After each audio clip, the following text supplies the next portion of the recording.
This is Penn Woods interviewing for the Oklahoma Living Legends. The date is May 26, 1971. I'm in the Senate office of the Minority Leader of the Senate, Senator Denzil D. Garrison, who is the Minority Floor Leader. We will be talking about, in particular, about the Herrod trial, which we will get into, and about the terms of Governors Bellmon and Bartlett, under whom he served as the floor leader. I would like at this point to ask Senator Garrison if you would just tell us a little about where you were born, who your parents and grandparents were, and a little bit about your family background. I was born November 20th, 1926, in Norman, Oklahoma, where my father was connected with the public school system. At the time of my birth, I believe he was principal of a grade school in Norman, I believe the Jefferson Grade School. His name is Joseph Don Garrison. His wife was Nita Ellen Smith, who was, of course, my mother. He worked up in the Norman City school system until, I believe, in the year 1938, he became superintendent of Norman City schools, and outside of the time he was in the United States Army, he kept that position until the time of his retirement at age 65. My father served in World War I and in World War II. He was a corporal machine gunner in the 36th Infantry Division in World War I, serving with the 131st Machine Gun Battalion of the Oklahoma National Guard.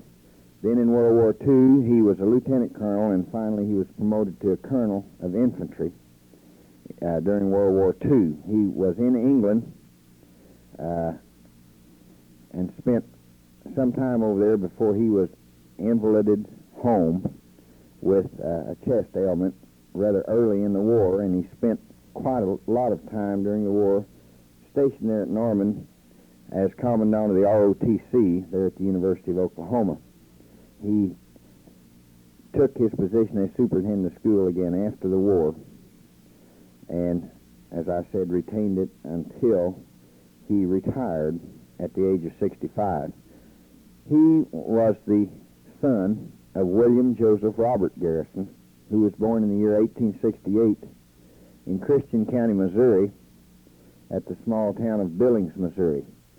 William Joseph Robert Garrison was married to Mary Bell Lasswell, Lasswell, and they made the run into Oklahoma from Kansas and settled just north of Cherokee. My mother's parents were John Earl Smith and Ida Mae Lewis Smith. They also made the run into Oklahoma and settled near the town of Alva.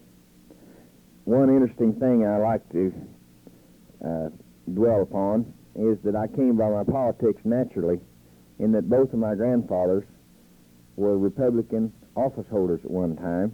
My grandfather Smith was the county assessor of Woods County, Oklahoma, and for many years my grandfather Garrison was the county assessor of Alfalfa County, Oklahoma.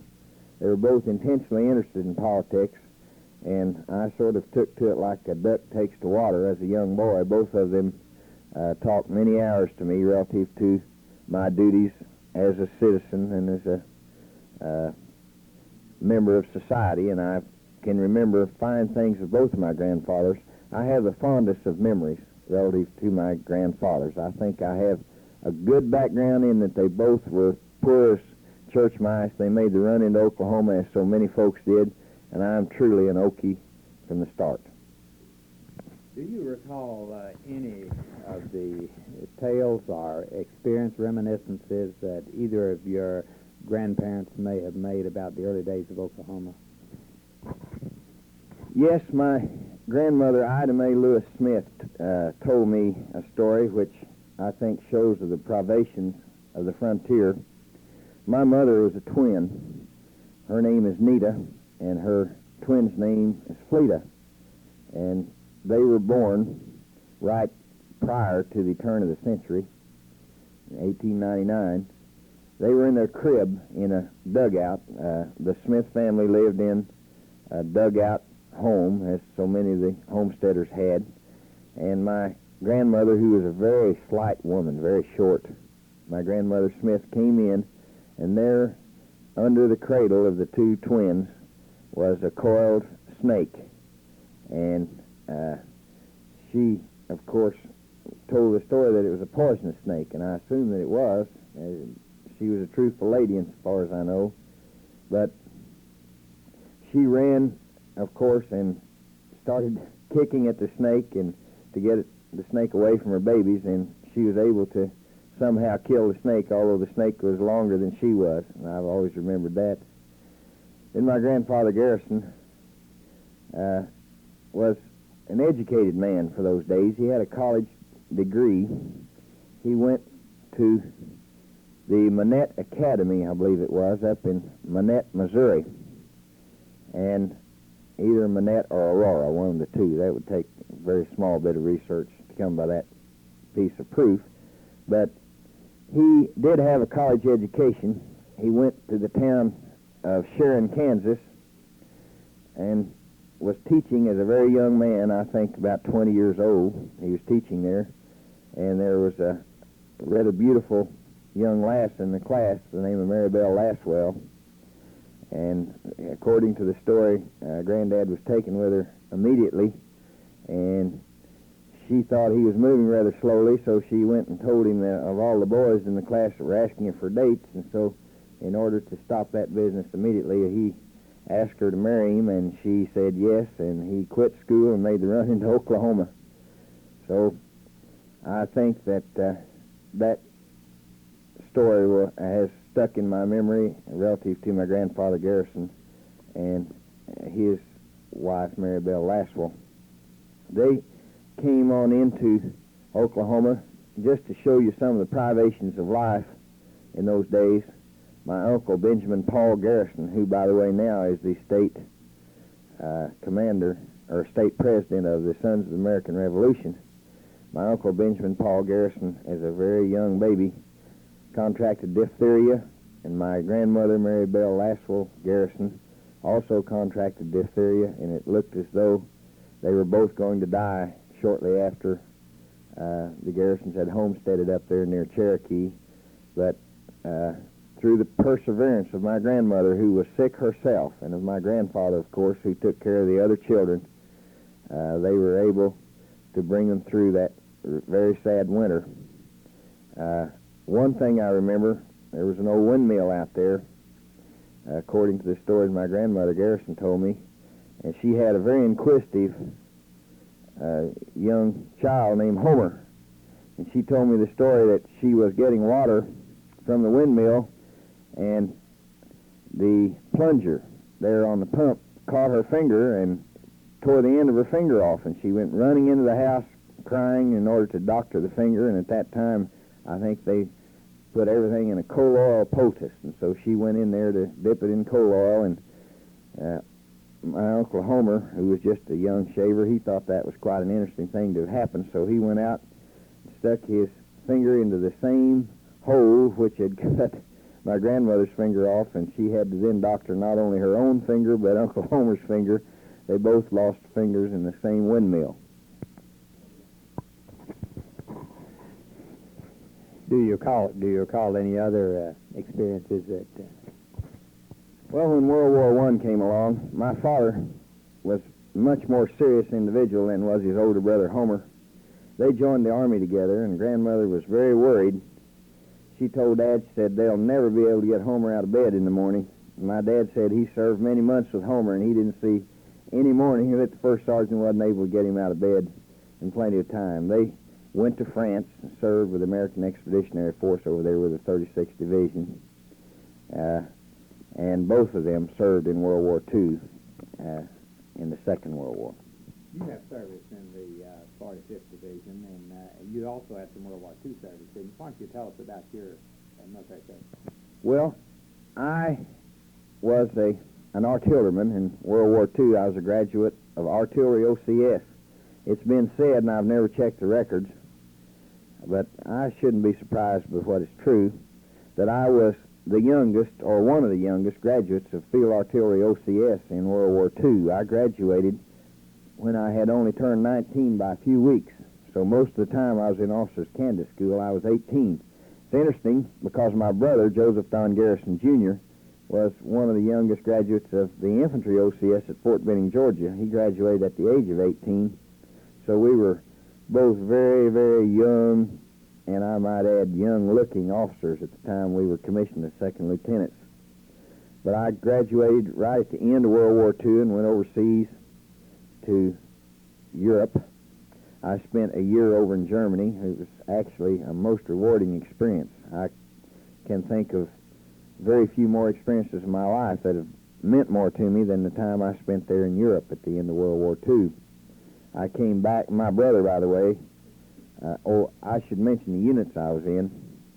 I was in the 771st Armored Tank Battalion. I was in the 9th Division Artillery, and I was in the 71st Constabulary Squadron while I was in Europe. I came back home. I was discharged as a second lieutenant. Then I entered University of Oklahoma. It's interesting to note that I flew home because my commanding officer was very interested in my application for the United States Military Academy at West Point. He thought if I'd get home, I could get in West Point, and things never worked out so I could go, actually. But 5 days after I left Paris, I enrolled in the University of Oklahoma, which at that time was a very fast trip. It wouldn't be too fast nowadays with the jets, but back in the old propeller-driven days at the end of World War II, that was a fast trip. I should, I then entered the Oklahoma National Guard, and I was promoted to first lieutenant. Then in 1950, the Korean War broke out, and the 45th Division, of which I was a member, was called active duty. At the time of my entry in September of 1950, I was a senior in law school. I'd gone into law school. I was just starting my senior year in law school. I was an aide to Brigadier General Hal L. Muldrow.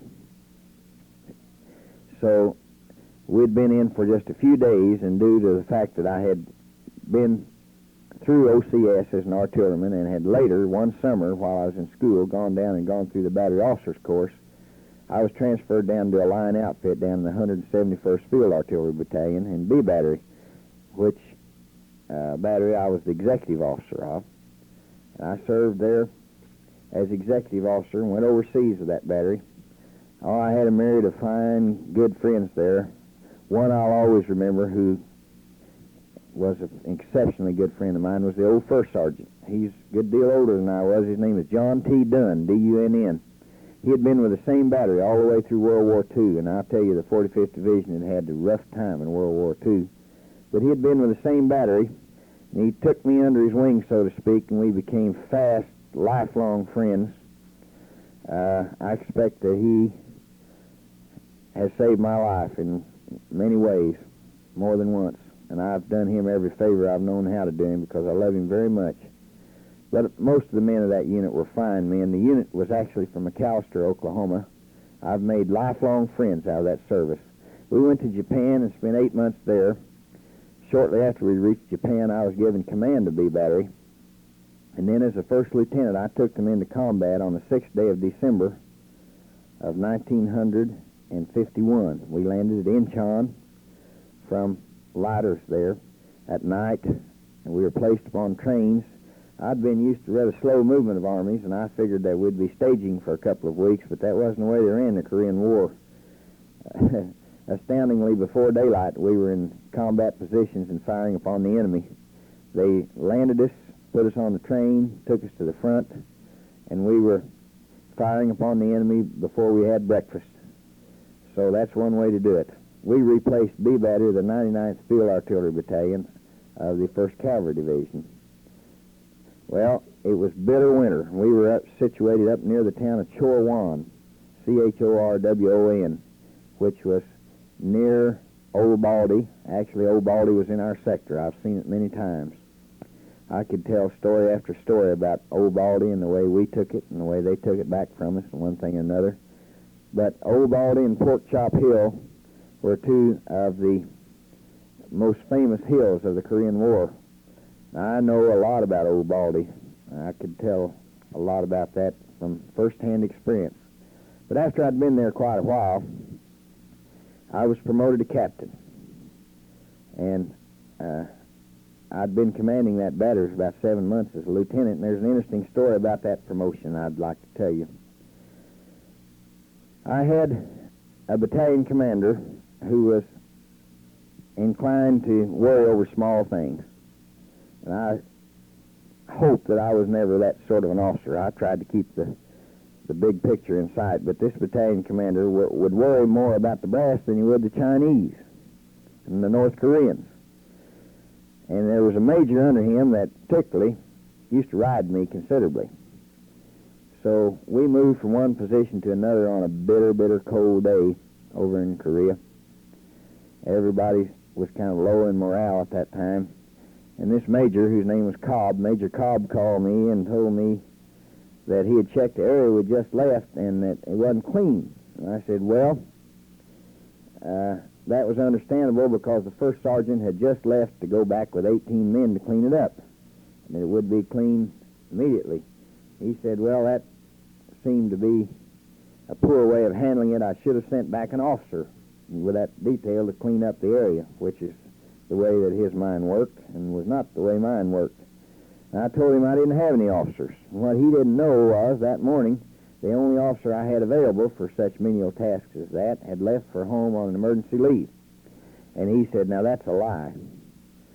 So I said, well, let me tell you something, Major. No one calls me a liar. And I was feeling, as I said, in a rather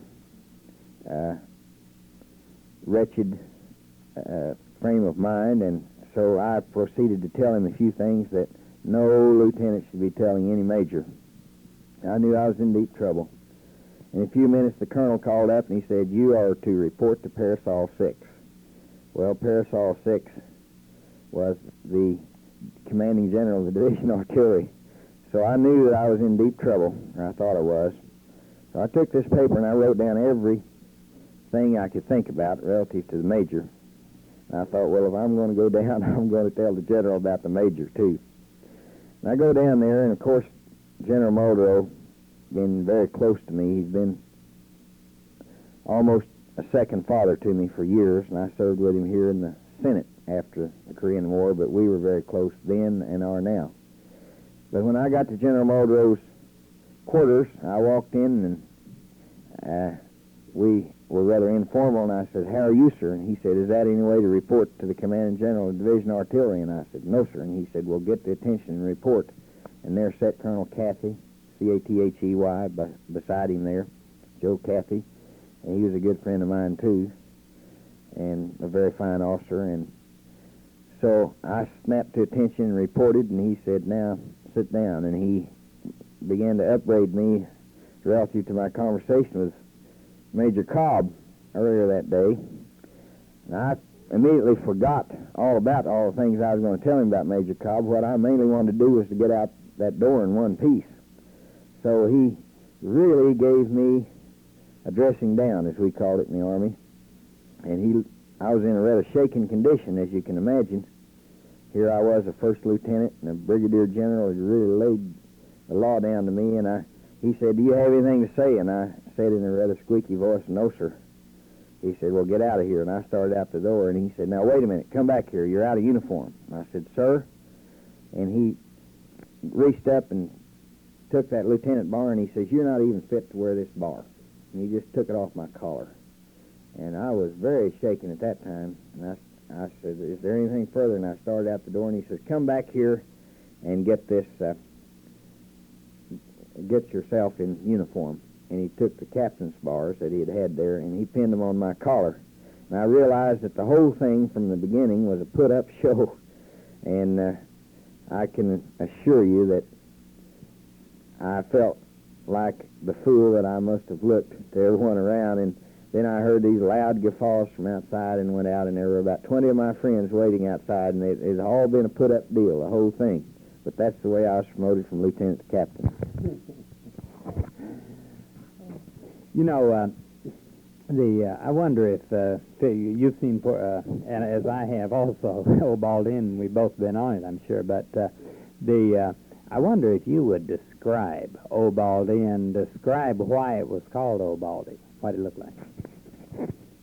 Well, Old Baldi was Hill 255, as I recall, and it was situated between the Chinese lines and the American lines. It was called Old Baldi because the top of it had been shot away, and it was bald. There was nothing on top of it. I could never understand the true strategic value of the hill because it was lower than our hill upon which we were and upon which we looked over in Old Baldi, and it was lower than the Chinese hill behind it. Yet both armies seemed to value Old Baldi. When we first were in that sector, my battalion was in direct support, of course, as it always was, the 180th Infantry. We would outpost Old Baldi in the daytime and go out there in broad daylight, walk up on Old Baldi, outpost it. Then just before dark, we'd come back, and the Chinese would outpost it at night. That was largely the way the two armies worked. We had artillery superiority and air superiority. We walked around with a good deal of immunity in the daytime, but the night belonged to the Chinese. They were stealthy and they were Orientals, and since then I've had a good deal to do with the Vietnamese War, and I find out that Orientals are still Orientals. They like to fight at night, and they're masters at night fighting. But the Chinese would outpost it at night, and we got a new general. His name was Smith, and I can't recall his first name, but he had an assistant division commander who was also a Smith, and we called him Slobber Smith because old Slobber Smith had a habit whereby he slobbered a lot as he talked. But the two Smiths decided that we should be more active in our... General Ruffner was... Yes, General Ruffner was there, but General Ruffner was succeeded by another Smith. So when General Smith came in, this is after a lot of the members of the 45th had already come home. I was one of the latter ones to leave because I was single, and they usually would let the married officers come home first, and I think that's as it should have been. But it was kind of tough at the time to remain over there. But General Smith had a briefing, and I talked to an officer that was there, and he just took his hand and he said, let's push on out into here and take this area. And he put his hand over 4 or 5 Chinese divisions and a whole Chinese corps, and here we were, and it took the breath away of everyone who was involved. But we did go out then on Old Baldi to stay there. There's one story connected with that I'd like to tell. By this time, I had been relieved as a battery commander in order to go home, and I'd been put in as assistant S3, running the Fire Direction Center at night. Well, over there, the night was when all the fighting took place, so this was indeed a tough job. I went for many days just firing all night, every night, and it was one of the hardest jobs physically and mentally that I've ever undertaken. Everyone was keyed up. By the way, in the Fire Direction Center there was Walter Allison, who was a corporal at that time, who's now the president of the First National Bank in Bartlesville, Oklahoma. And Walter had come up through my battery. He was a very fine soldier. But at any rate, we decided to go out because we were ordered to and outpost Old Baldi in the daytime and just stay there. So when the small Chinese patrol came up that night, as usual, they were shot to ribbons. This, of course, upset the Chinese considerably, and we then got B Company, the 180th, out on that hill the next day, and they took logs and one thing and another out there and dug in and put overhead cover on their foxholes and got fairly well dug in. Well, the next night the Chinese hit them with a company, which was repulsed. Later on that night they hit them with a battalion, which was barely repulsed. And then the next night we knew we were in for it, and they were hit by a full regiment, and we were informed it was a reinforced regiment of Chinese that overran Old Baldi, and we had a young lieutenant of Mexican-American ancestry, and I can't remember his name, but he was out on the OP, and he was one of Charlie Battery's observers. And he was talking, telling about these hordes of Chinese that were overrunning Old Baldi. And lo and behold, the telephone lines all went out because there's heavy shelling up all around this place, and they were quickly knocked out. And then he was on the radio. Finally, the radio quit transmitting, and he quit talking. And yet I could see the little button on there that each time it would receive, this button would go on, and it was flashing SOS, SOS. So I assumed then that the enemy had overrun this bunker and that they were on the outside of the bunker and probably didn't know he was down in there, and he was trying to tell us that they needed fire out there. So I made one of the biggest decisions of my life. I'll never make one like it, I'm sure. Hope I never do. I just called a fire in right on top of our own troops because I knew they had overhead cover and I knew they'd been overrun. We fired everything that would fire on top of Old Baldi that night. And all the firing woke up the brass. I remember this story with just a wee bit of bitterness. Here came the battalion commander in, and he said, "What are you doing?" And I told him that I thought Old Baldi had been overrun and I was firing out there. And he looked at the coordinates of where we were firing. He said, "My God, you're firing on top of B Company." And I said, "Well, yes, they've been overrun." He said, "You may have ruined my career." Well, I wasn't very worried about his career at that time, but I was very irked at him, I'll tell you that much. And he was going around talking about what a terrific chance that was to shoot out there these airbursts over American troops. But I knew that was probably the only way we were going to save that company.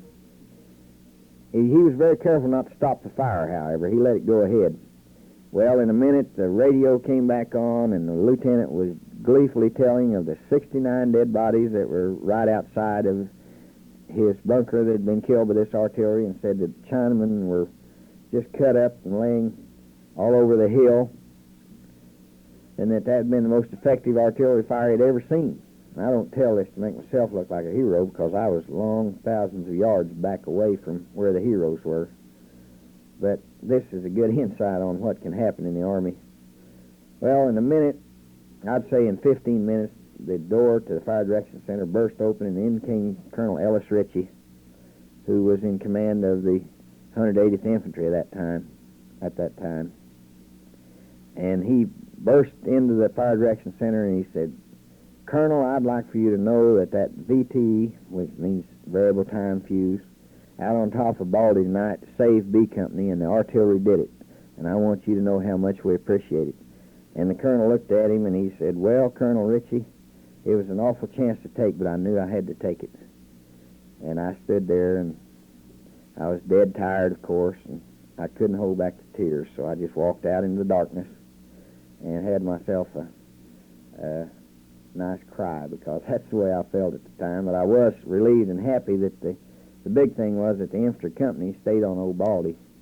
But I suspect that any idea I had of remaining in the Army as a regular was pretty well laid aside that night.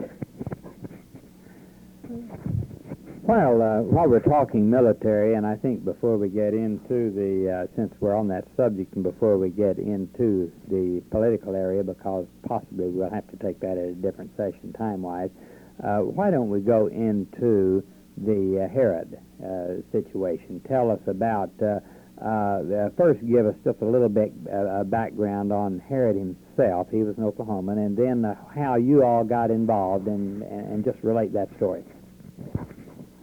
Randall, R-A-N-D-A-L-L, Dean, D-E-A-N, Herrod, H-E-R-R-O-D, was a boy who's raised in Calvin, Oklahoma.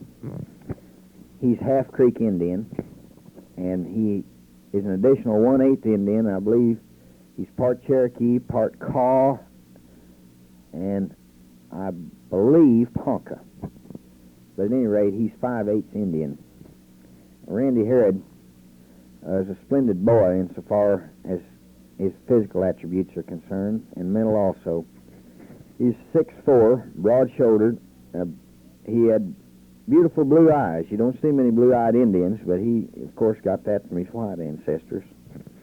But he had the complexion of an Indian and the eyes of a white man. His hair was rather black, and yet it had a strain of brown in it. I'm sure that also came from his white ancestors. He's one of the most handsome, strikingly handsome individuals you'll ever see.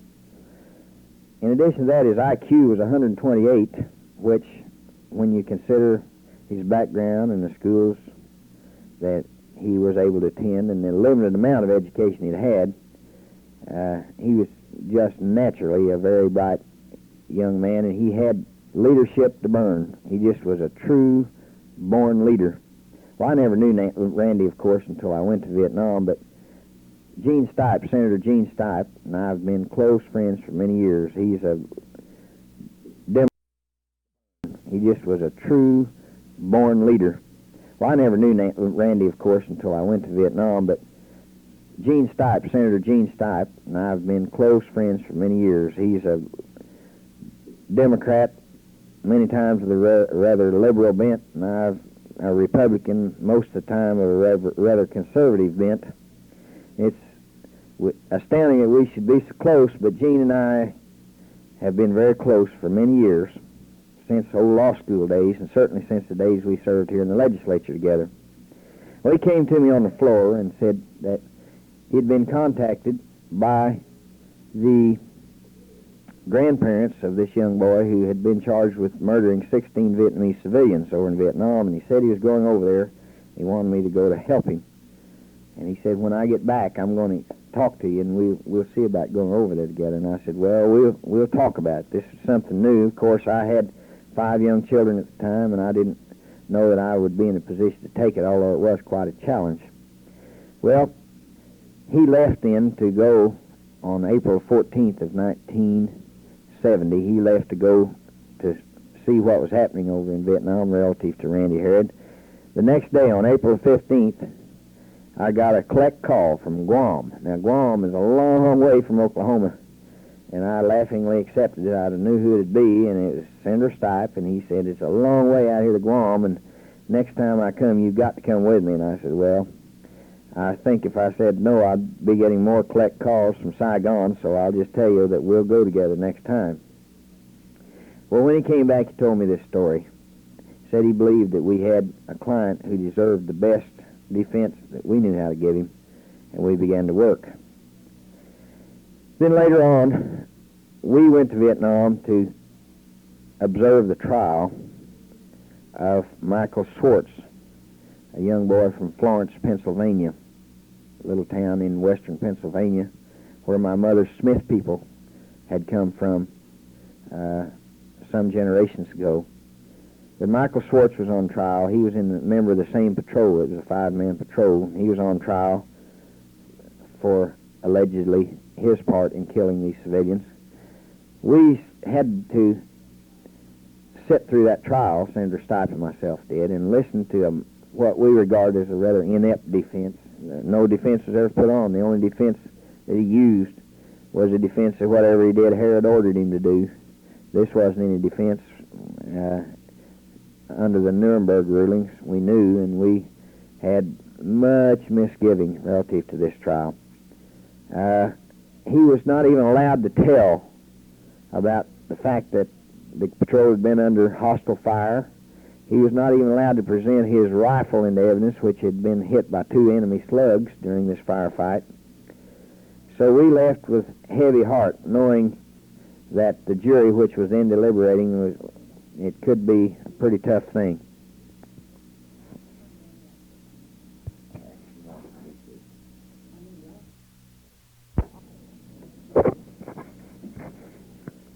We left then to come back to the United States while the jury was still out in the Schwartz case. We were treated fairly well by the officers there at the 1st Marine Division during that first visit, not so on the second visit. But when we reached Saigon, it was night. We flew from Da Nang, where we'd been, down to Saigon, some 500 miles away. and we flew on a C-130 combat cargo plane. Flew back to Saigon, and then I called long distance to a number that had been given back in Da Nang, and we were completely devastated to hear that Schwartz had been convicted of 12 counts of premeditated murder. So all the way home we knew that we had to get a change of venue somehow for Randy Herrod if possible. We flew home just in time to grab a clean shirt, got on an airplane, went to Washington. Harry Palmer Jr., another lawyer, went with us. We went to Washington and filed appeals before the Court of Military Appeals to slow down this freight train which was trying to completely do away Randy Herrod. They wanted to put him for a firing squad or give him life in prison. That's what those people had in mind, and we, of course, had other ideas about what Randy's future should be. We did get about a 5-week delay from the Court of Military Appeals while we presented arguments in favor of a change of venue. Finally, the change of venue was denied us. We had then appealed the United States Supreme Court and made 2 more trips to Washington. Altogether, we went to Washington 5 times during that period. We made 2 more trips to Washington, as I said, relative to an appeal to the Supreme Court. We were not even given the courtesy of presenting an argument before the court. Scrawled across the front of our petition was "Writ denied," signed Justice Hugo Black. So with heavy heart, we started back to Oklahoma, knowing we'd be on our way to Vietnam again in order to defend Randy Herrod right where we didn't want to defend him, before the forum which had already treated Schwartz in such a rough way. Well, we went back this time, 4 of us. Dick Miller III, a young crippled lawyer from Poto, who's a very, very fine boy. I shall never forget Dick Miller climbing up and down those hills over in Vietnam. That's the only way he was ever able to serve his country, and he was proud to have made that trip. For instance, when we'd go to the mess hall, he'd have to leave 30 minutes early because he was severely crippled, and it would take him 30 minutes to walk to the mess hall in order to meet us there at the door. He'd quietly, on his own, just head out 30 minutes early in order to eat. Those are the things I remember of Dick Miller. Harry Palmer Jr.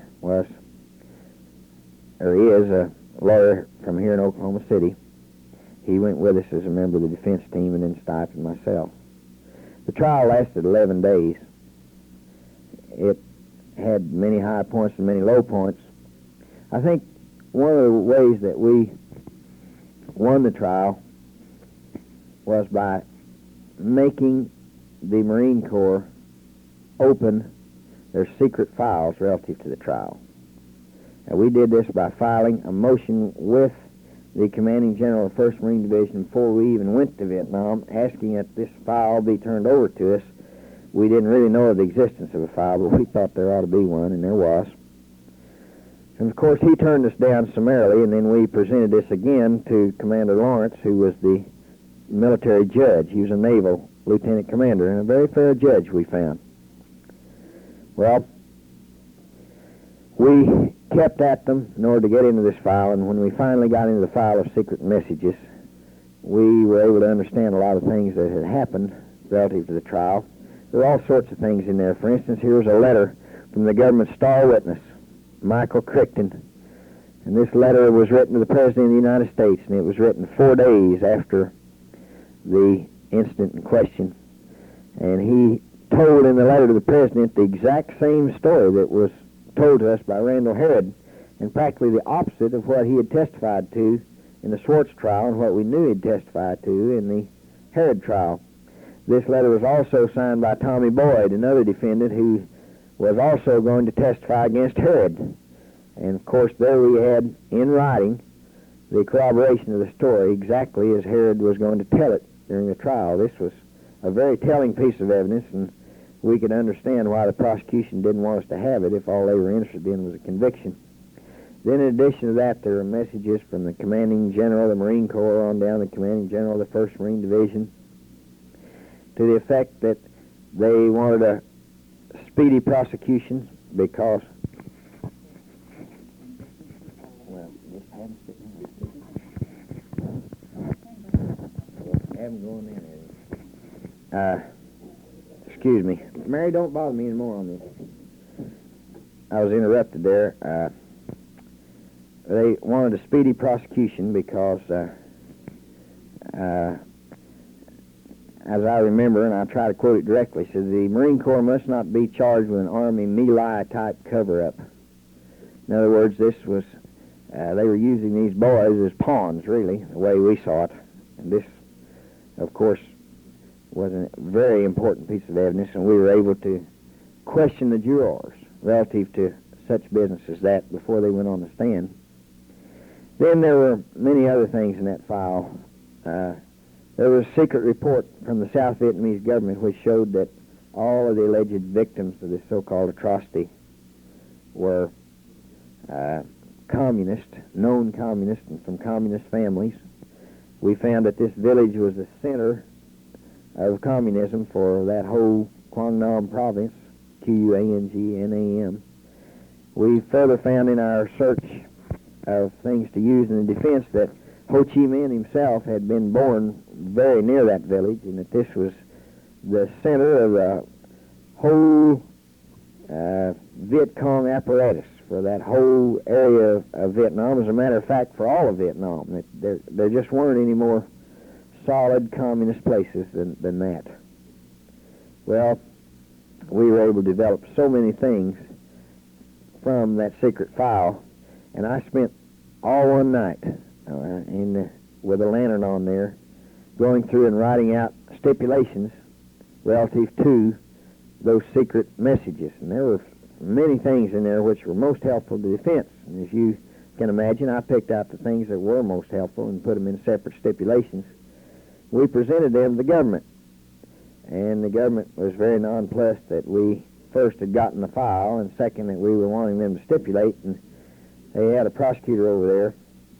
When he was put under pressure, he tended to stutter a little, and he began stuttering, and he says, well, this is all one way.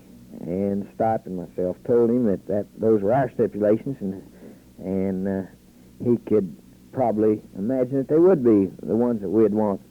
He said, well, we got to have some our way, too. And we told him that we weren't really interested in the stipulations because we were going to subpoena in the commanding general of the 1st Marine Division and put him under oath and ask him a few questions about this incident if they didn't stipulate it.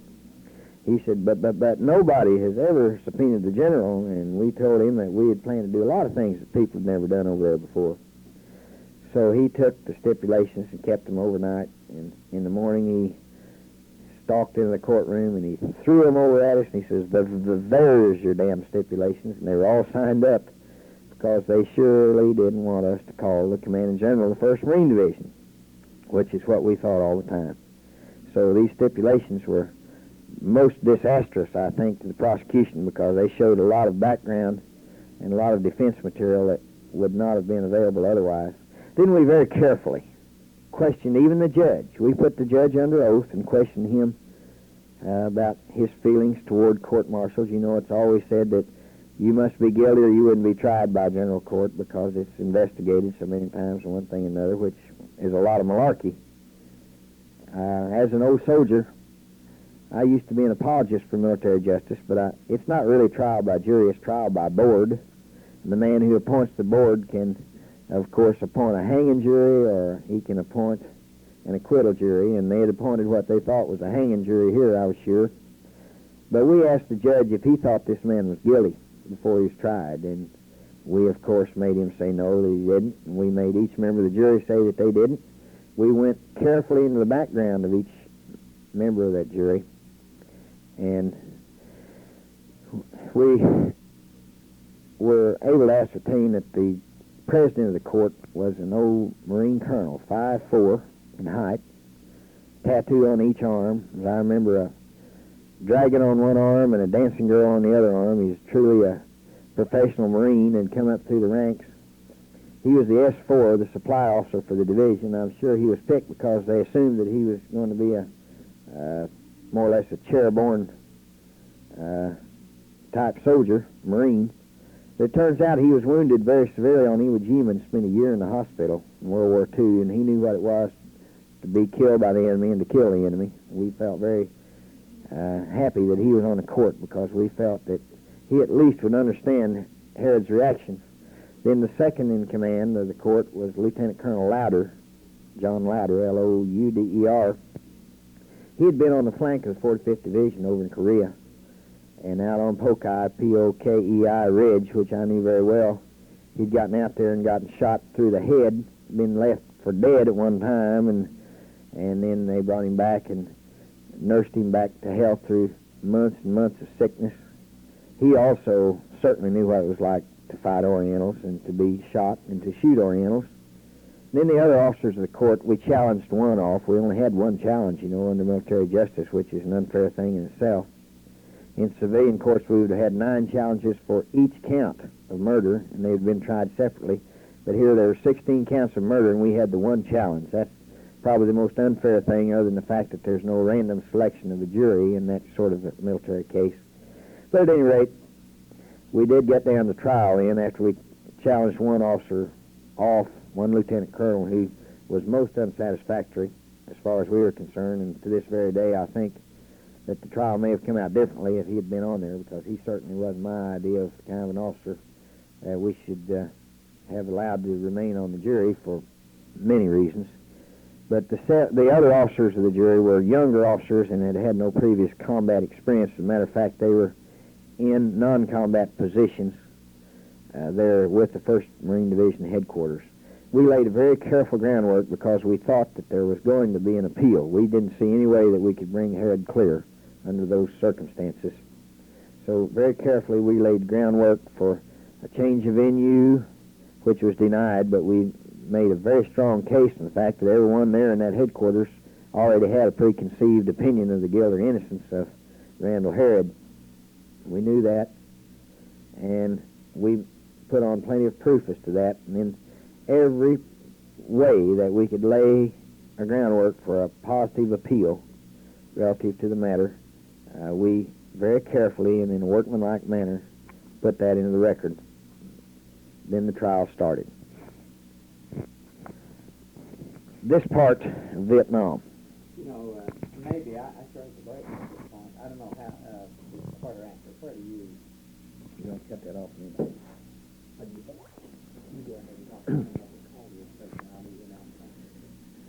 This part of Vietnam, of course,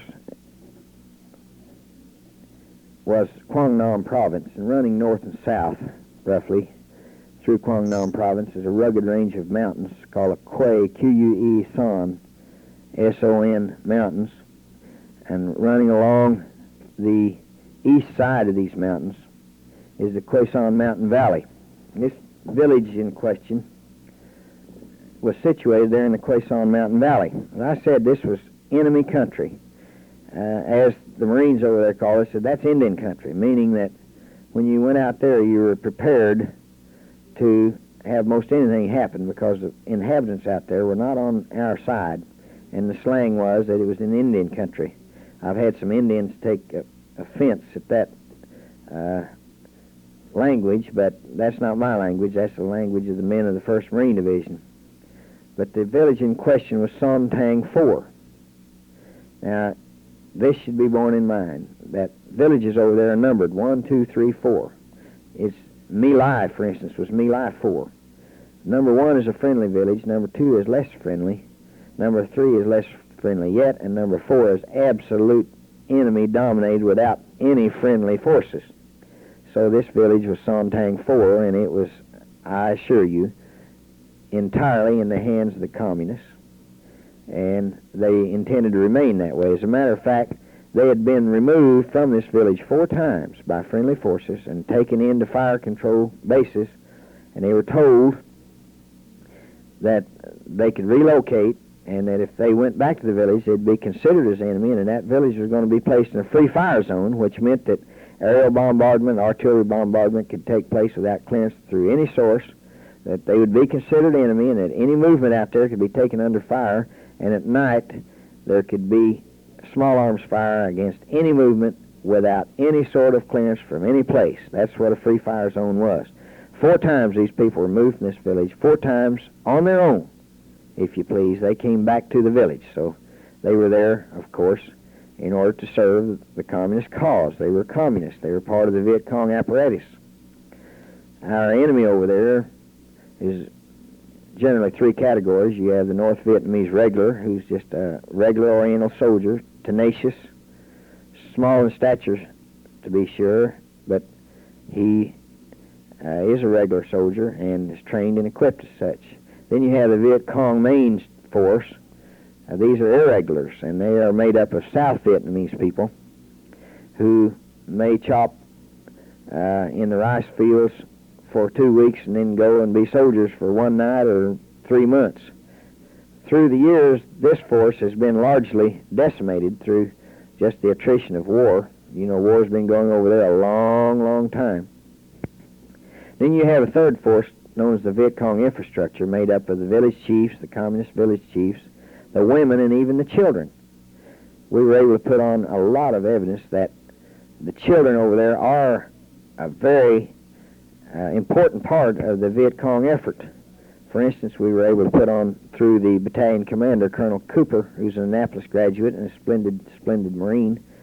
He told of a 9-year-old boy who lured a Marine patrol into a booby trap, which killed 2 of them, wounded another.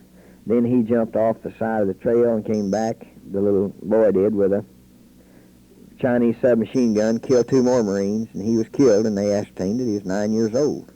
And there are just countless stories, very similar to that, which could be told and were told there to show we built up the character of this village and the fact that the children and the women are very, very much involved in the war. The women are masters at setting booby traps. What they make their booby traps from is largely our dud shells. You know, we have 3 safeties on all the shells and all the bombs that we drop, and most of those safeties deactivate after the shell or bomb has gone a certain distance, but due to the fact that there are 3 of those safeties on there, sometimes one of them will not deactivate and the shell will not go off, or the bomb will not go off. As a matter of fact, almost 5% of all the shells and bombs that we use are duds. Well, the Viet Cong have become extremely adept, and they've fashioned tools in order to do this with. They'll go up and take the fuse out of those dud shells and dud bombs, and they'll place a Viet Cong-made fuse, which is made for that very purpose, in it, and they'll hook these bombs up, these shells, and they'll bury them in the most ingenious ways and in places they know Americans will be, and then they have the most deadly and tremendous booby trap you can imagine. And, of course, the women and the children are not only doing this and have done this, they are very adept at doing it. And these troops knew this, of course. Well, the 1st Marine Division was assigned the mission of policing this Cresson Mountain Valley I spoke of, which had become doubly important because of our Cambodian incursion. We'd gone on into Cambodia and we'd knocked out the sanctuaries that the enemy had in Cambodia, which I think is one of the smartest things we did during the entire Vietnamese War up to now.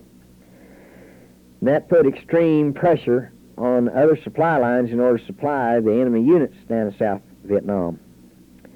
So, as we disrupted his supplies, more and more supplies were moved on down through the Cresson Mountain Valley, which was historically the way into South Vietnam, and the enemy started moving North Vietnamese regular units on in there to move this supply on down there, and of course they really went to work on the Viet Cong infrastructure in order to get medical help, to get food, to get all sorts of supplies and help for the enemy forces which are moving down through this natural invasion route. It was an invasion route that had existed for many centuries there down the Cresson Mountain Valley, and this was just the latter use of it.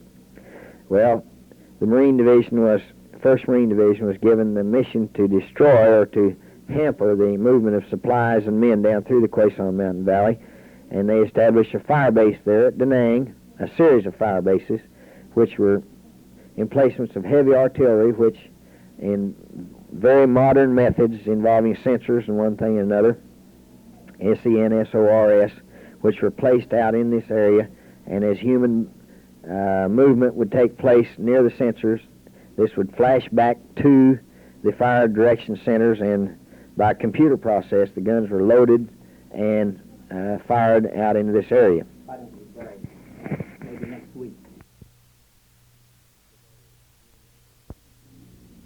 Today is June the 2nd, 1971, we're in the office of Senator Denzil Garrison, and we are continuing a tape which was started with him 1 week ago today, talking about the Randy Herrod trials. This continues from another tape. You've gotten the paper. You talked about the difference together.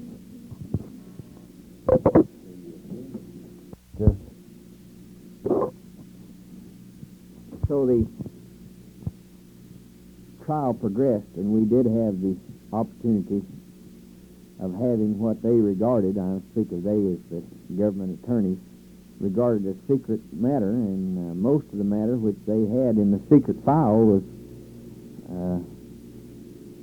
secret for the sole reason that it helped in the defense.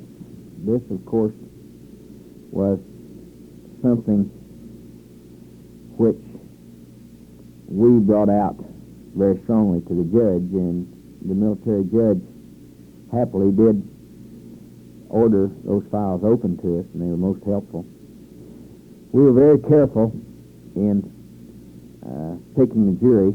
I think that I have already said that little Colonel Miller Blue was the president of the court. Colonel Lauder was the second-ranking officer on the court, Lieutenant Colonel Lauder. And the trial proceeded. The government put on their witnesses. One of the high points, I think, in the defense was the fact that we were able to keep out some very gory pictures of the alleged victims. You know, the picture of any dead body is bad enough to look at, but a body that's been killed by violent means is a thing which many times incites the feelings of the jury against something or somebody, and they'll take it out on the defendant whether he had anything to do with it or not. So we knew we had to keep these pictures out, and that was done by a simple expedient of asking the government counsel why they were going to put the pictures in. Of course, they retorted that the pictures were to be put in because they were evidence.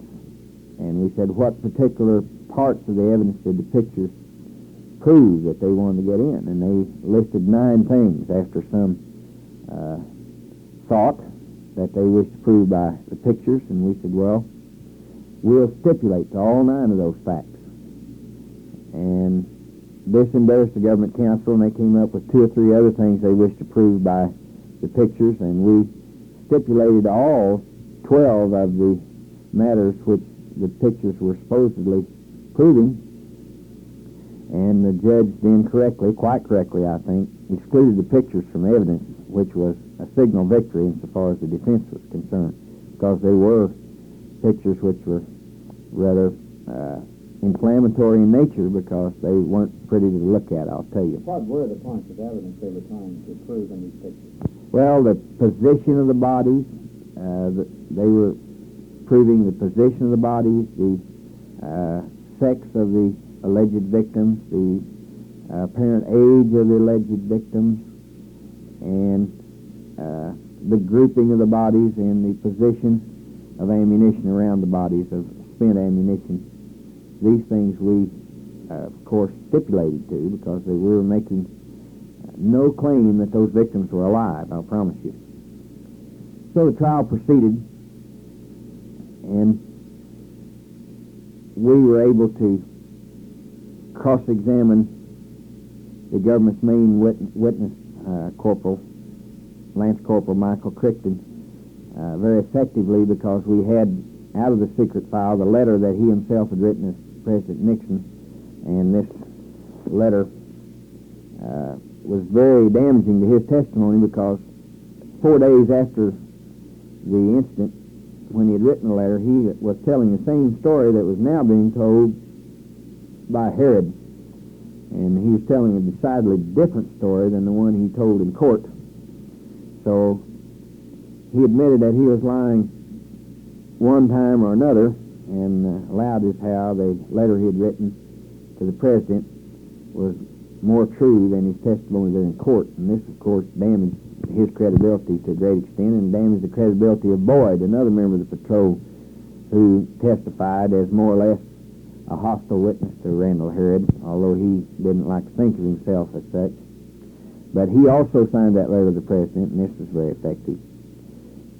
Well, it turned out at the trial that these boys were going on what the Marine Corps at that time called a killer team, and they were picked and ordered to go on it. And Herrod was put in command of the team. There were 5 members. That was Michael Crichton, Thomas Boyd, Samuel Green, and a 5th member was added, Michael Schwartz, as fate would have it, and Herrod himself. Herrod was not the ranking Marine, but he was put in charge of the patrol because he was such a splendid leader, according to the people who made the appointment. And he was also a much better map reader than were the other members of the patrol, and this was essential if the patrol was to get out and get back. And they left after dark off of Hill 255, or Hill 55, pardon me. They left after dark and went down into the village of Sontang. This village was known as Sontang 4, and it's interesting to note where the numeral, or the Roman numeral 4 came from, which was after its name. The friendly forces over in South Vietnam have